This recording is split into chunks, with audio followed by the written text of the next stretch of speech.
Magandang araw, narito na ang Express Balita. Ako si Catherine Landicho para sa detalye ng mga balita. Inakusahan ni dating Pangulong Rodrigo Duterte ang kasalukuyang administrasyon ng pagsisikap. Umano nito na pigilan ang pagdaraos ng maisug rally na unang itinakda noong May 25 sa Remedios Trinidad Romualdez Plaza. Nagpahayag ng pagkadismaya si dating Pangulong Rodrigo Duterte sa pagkansila ng prayer rally na dadaluhan sana niya sa Tacloban City, Leyte nitong weekend. Habang itinanggi naman ni Tacloban City Mayor Alfred Romualdez ang mga paratang ni Duterte. Kinansila umano ang kaganapan dahil sa pananalasa ng Bagyong Agho. Idinagdag ng dating Pangulo na bilang bahagi ng patakaran ng Administrasyong Marcos, napigilan ang mapayapang hindi pagsang-ayon, ginagawa rin umano nila ang lahat upang maiwasan ang rally na ito na mangyari. Tinukay din ni Duterte ang mga katulad na rally na nakatakda sa Bulacan, Davao, Cebu at Davao del Norte.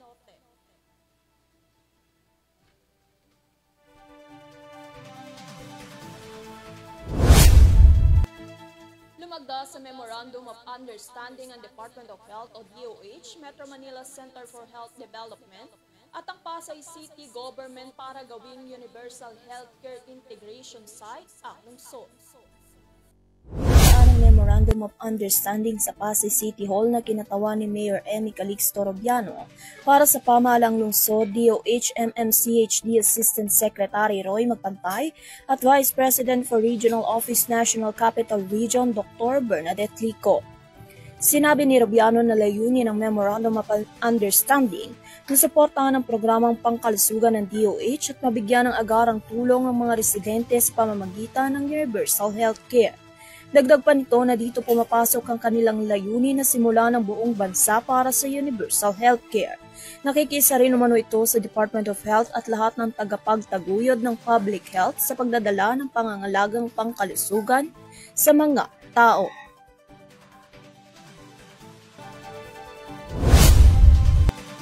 Sinuspinde ng Office of the Ombudsman ng 6 na buwang preventive suspension si Bohol Governor Erico Aumentado at 68 pang public official kaugnay ng controversial na isinagawang resort sa Chocolate Hills.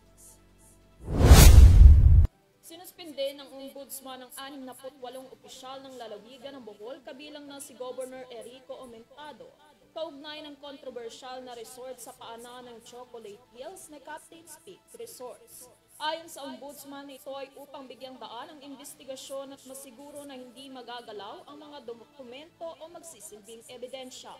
Kabilang din sa pinatawan ng suspensyon ng mga kasalukuyan at dating opisyal at ahensya ng gobyerno.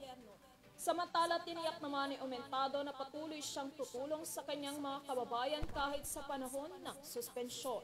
At sinabi pa nito na I shall return. Ang iba pang opisyal ay hindi pa naman lalabas ng komento.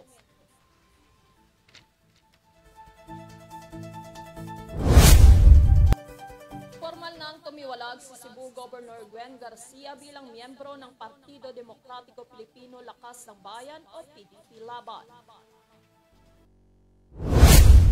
Ayon kay Cebu Governor Gwen Garcia, hindi na nito gustong manatili pang miyembro ng partido kung saan nakaupo bilang vice-presidente ang naghain ng reklamo sa kanya noon upang siya ay masuspinde sa posisyon.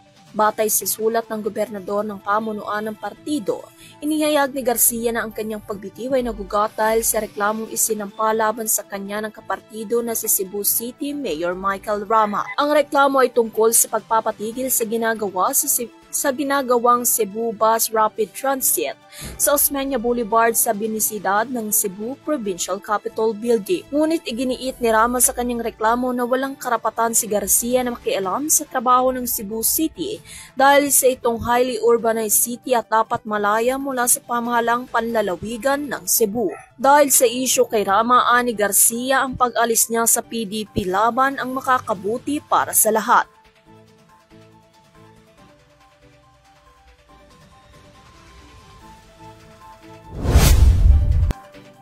Samantala, nanumpa bilang bagong miyembro ng Nationalist People's Coalition o NPC si Makati City Mayor Abby Binay na siya umanong napipisil ng NPC na pambato sa senatorial race sa 2025 elections. Meron pa si Mayor Abby Binay bilang bagong miyembro ng NPC kay Rizal Representative at Party Stalwart Jack Wabi, kasama ang kanyang asawa para saksihan ang panunumpa niya sa NPC. Kasama rin sina Makati Representative Luis Campos at Presidential Legislative Liaison Office Head Mark Leandro Mendoza.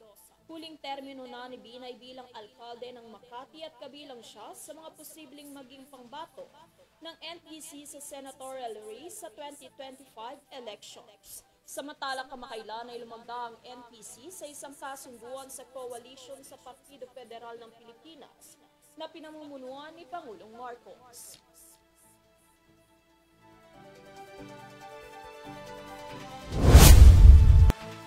At yan ang mga balitang hatid sa inyo ng Express Balita. Para sa mga karagdagang impormasyon, bisitahin lamang ang aming official website, yourtvph.com.